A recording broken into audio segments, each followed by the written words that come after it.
राधे राधे, जय श्री कृष्णा, जय श्री कृष्णा। कैसे आप सभी लोग? मस्त होंगे, स्वस्थ होंगे। तो चलिए आज हम आपको सुनाते हैं दुर्गा सप्तशती का चौथा अध्याय। अगर आपको अच्छा लगे तो प्लीज़ लाइक करें, कमेंट करें और शेयर करें। चैनल पर नए हैं तो प्लीज़ चैनल को सब्सक्राइब करें। राधे राधे, जय श्री कृष्णा। चलिए देर न करते हुए हम आपको सुनाते हैं चौथा अध्याय। इंद्र आदि देवताओं द्वारा देवी की स्तुति। ध्यान। सिद्धि की इच्छा रखने वाले पुरुष जिनकी सेवा करते हैं तथा जिन्हें देवता ओर से घेरे रहते हैं, उन जया नाम वाली दुर्गा देवी का मैं ध्यान करती हूँ। श्री उनके अंगों की आभा काले मेघ के समान शाम है। वे अपने कटाक्षों से शत्रु समूह को भय प्रदान करती हैं। उनके मस्तक पर आबंद चंद्रमा की शोभा पाती है। वे अपने हाथों में शंख, चक्र, कृपाण, त्रिशूल धारण करती हैं। उनके 3 नेत्र हैं। वे सिंह के कंधे पर चढ़ी हुई हैं और अपने तेज से तीनों लोकों को परिपूर्ण कर रही हैं। ऋषि कहते हैं, अत्यंत पराक्रमी दुरात्मा महिषासुर तथा उसकी दैत्य सेना के देवी के हाथ से मारे जाने पर इंद्र आदि देवता प्रणाम के लिए गर्दन तथा कंधे झुकाकर उन भगवती दुर्गा देवी का उत्तम वचनों द्वारा स्तवन करने लगे। उस समय उनके सुंदर अंगों में अत्यंत हर्ष के कारण रोमांच हो गया। देवता बोले, संपूर्ण देवताओं की शक्ति समुदय ही जिनका स्वरूप है, जिन देवी ने अपनी शक्ति से संपूर्ण जगत को व्यक्त कर रखा है, समस्त देवता और मनुष्यों को पूजनीय है। उन जगदम्बा को हम भक्तिपूर्वक नमस्कार करते हैं। वे हम लोगों का कल्याण करें। जिनके अनुपम प्रभाव और बल का वर्णन करने में भगवान शेषनाग, ब्रह्मा जी, महादेव भी समर्थ नहीं है। वे भगवती चंडिका का संपूर्ण जगत का पालन, अशुभ भय का नाश करने वाले विचार करें। जो पुण्यात्मों के घर में स्वयं ही लक्ष्मी रूप, पापियों के यहाँ दरिद्रता रूप, शुद्ध अंतःकरण वाले पुरुषों के हृदय में बुद्धि रूप, सत्पुरुषों में श्रद्धा रूप तथा कुलीन मनुष्यों में लज्जा रूप से निवास करती हैं, उन आप भगवती दुर्गा देवी को हम नमस्कार करते हैं। देवी, आप संपूर्ण विश्व का पालन कीजिए। देवी, आपके इस अचिंत्य रूप का, असुरों का नाश करने वाले भारी प्रक्रम का तथा समस्त देवताओं और देवताओं के समस्त युद्ध में प्रकट किए हुए आपके अद्भुत चरित्रों का हम किस प्रकार वर्णन करें। आप संपूर्ण जगत की उत्पत्ति में कारण है। आप में सद्गुण, रजोगुण, तमोगुण ये तीनों गुण मौजूद हैं, तो भी दोषों के साथ आपका सत्संग नहीं जान पड़ता। भगवान विष्णु और महादेव जी आदि देवता भी आपका पार नहीं पाते। आप ही सबका आश्रय हैं। ये समस्त जगत आपका अंशभूत है, क्योंकि आप सबकी अंशीभूत अव्यक्ता प्रकृति है। देवी, संपूर्ण यज्ञों में जिसके उच्चारण से सब देवता तृप्ति लाभ करते हैं, वे स्वः आप ही हैं। इसके अतिरिक्त आप पितरों की भी तृप्ति का कारण है। अतएव सब लोग आपको स्वधा भी कहते हैं। देवी, जो मोक्ष की प्राप्ति का साधन है, चैतन्य महावर स्वरूपा है। समस्त दोषों से रहित जितेंद्रिय तत्व को ही सार वस्तु मानने वाले, मोक्ष की अभिलाषा रखने वाले मुनिजन जिसका अभ्यास करते हैं, वे भगवती प्राविद्या आप ही हैं।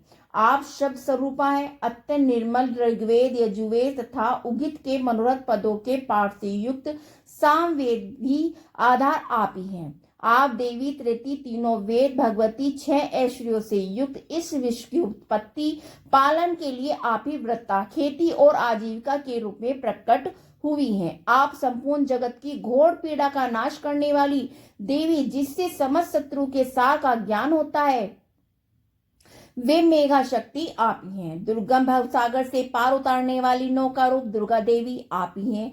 आपकी कहीं भी आसक्ति नहीं है। कैटम के शत्रु भगवान विष्णु के वक्ष स्थल में एकमात्र निवास करने वाली भगवती लक्ष्मी तथा भगवान चंद्रशेखर द्वारा सम्मानित गौरी देवी भी आप ही हैं। आपका मुख मंद मुस्कान से शोभित, निर्मल पूर्ण चंद्रमा के बिंब का अनुसरण करने वाला और उत्तम स्वर्ण की मनोहर क्रांति से कामनीय है। तो भी उसे देखकर महिषासुर को क्रोध हुआ और सहसा उसने उन पर प्रहार किया। ये बड़े आश्चर्य की बात है। देवी वही मुख जब क्रोध से युक्त होने पर उदय काल की चंद्रमा की भांति लाल और तनी हुई भोए के कारण विकराल हो उठा, तब उसे देखकर जो महिषासुर के प्राण तुरंत नहीं निकल गए, ये उससे भी बढ़कर आश्चर्य की बात है। क्योंकि क्रोध में भरे हुए यमराज को देखकर भला कौन जीवित रह सकता है। देवी, आप प्रसन्न हो। परमात्मा स्वरूप आपके प्रसन्न होने पर जगत का अभ्युदय अभ्युदय होता है और क्रोध में भर जाने पर आप तत्कालिक कितने कुलों का सर्वनाश कर डालती हैं। ये बात अभी अनुभव में आई है, क्योंकि महिषासुर के विशाल सेना क्षण भर में आपके कोप से नष्ट हो गई। सदा अभ्युदय प्रदान करने वाली आप जिन पर प्रसन्न रहते हैं वे इस देश में सम्मानित है। उन्हीं को धन यश की प्राप्ति होती है, उन्हीं का धर्म कभी शिथिल नहीं होता तथा वे ही अपने हस्त पुष्ट स्त्री पुरुष भृत्य के साथ धन धान्य माने जाते हैं। देवी आपकी कृपा से पुण्यात्मक पुरुष प्रतिनिधि अत्यंत श्रद्धापूर्वक सदा सब प्रकार के धर्म अनुकूल काम कर्म करते हैं और आपके प्रभाव से स्वर्ग लोक में जाते हैं। इसलिए आप तीनों लोकों में निश्चय ही मनोवांछित फल देने वाली है। माँ दुर्गे आप स्मरण करने पर प्राणियों का भय हर लेती हैं। स्वच्छ पुरुषों द्वारा चिंतन करने पर उन्हें परम कल्याण में बुद्धि प्रदान करती हैं। दुख दरिद्र और भय होने वाली देवी आप सिवा दूसरी कौन है, जिसका चित्त सबका उपकार करने के लिए सदा ही दृढ़ रहता है। देवी इन राक्षसों के मरने से संसार को सुख मिले तथा ये राक्षस चिर काल तक नरक में रहने के लिए भले ही पाप करते रहे हों, इस समय संग्राम में मृत्यु को प्राप्त होकर स्वर्ग लोक में जाए। नीचे ही यही सोचकर आप शत्रु का वध करती हो। आप शत्रु पर शत्रु का प्रहार क्यों करती हो? समस्त अस्त्रों की दृष्टि पात्र मास से भस्म क्यों कर देती हो? इसमें एक रहस्य है, ये शत्रु भी हमारे शस्त्रों से पवित्र होकर उत्तम लोक में जाएं। इस प्रकार उनके प्रति भी आपका विचार अत्यंत उत्तम रहता है। खड़ग के तेज पुण्य की भयंकर दीप्ति से आपके त्रिशूल के अग्रभाग की धनीभूत प्रभाव से चोंधियों कर जो अस्त्रों की आंखें फूट नहीं गई, उसमें कारण यह है कि वे मनोहर रस्सियों में युक्त चंद्रमा के समान आनंद प्रदान करने वाली आपके इस सुंदर मुख का दर्शन करते थे। देवी आपका शील दुराचारियों के बुरे बर्ताव को दूर करने वाला है। साथ ही वह रूप ऐसा है जो कभी चिंतन में भी नहीं आ सकता और जिसकी कभी दूसरों से तुलना भी नहीं हो सकती, तथा आपका बल और पराक्रम तो उन देवताओं का भी नाश करने वाला है जो कभी देवताओं के पराक्रम को नष्ट कर चुके हैं। इस प्रकार आपने शत्रुओं पर अपनी दया प्रकट की है। वरदायिनी देवी आपके इस पराक्रम की किस के साथ तुलना हो सकती है, तथा शत्रु को भय देने वाले अत्यंत मनोहर ऐसा रूप भी आपके सिवा और कहाँ है। हृदय में कृपा, युद्ध में निष्ठुरता, ये दोनों बातें तीनों लोकों के भीतर केवल आप में ही देखी गई हैं। मात आपने शत्रु का नाश करके इस समस्त त्रिलोकी की रक्षा की है। उन शत्रुओं को भी युद्ध भूमि में मारकर स्वर्ग लोक में पहुंचा दिया है तथा उत्तम दैत्यों से प्राप्त होने वाले हम लोगों के भय को भी दूर कर दिया है। आपको हमारा नमस्कार है। देवी आप हमारे सूल से रक्षा कीजिए। अंबिके आप खड़ग से हमारी रक्षा कीजिए। घंटे की ध्वनि धनुष के टंकार से हम लोगों की रक्षा कीजिए। चंडी के पूर्व पश्चिम दक्षिण दिशा में आप हमारी रक्षा कीजिए। ईश्वरीय आप त्रिशूल को घुमा घुमाकर आप उत्तर दिशा में हमारी रक्षा कीजिए। तीनों लोक में आपके जो परम सुंदर और अत्यंत भयंकर रूप विचरते रहते हैं, उनके द्वारा भी आप हमारी इस भूलोक की रक्षा करें।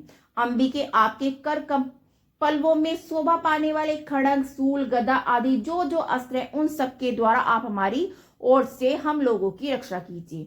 ऋषि कहते, इस प्रकार जब देवताओं ने जगत माता दुर्गा देवी की स्तुति की, तब नंदन वन के दिव्य पुष्प, गंधव, चंदन आदि के द्वारा उनका पूजन किया। फिर सबने मिलकर जब भक्ति पूर्वक दिव्य धूपों से सुगंध निवेदन की, तब देवी ने प्रसन्न वंदन होकर प्रणाम करते हुए सब देवताओं से कहा।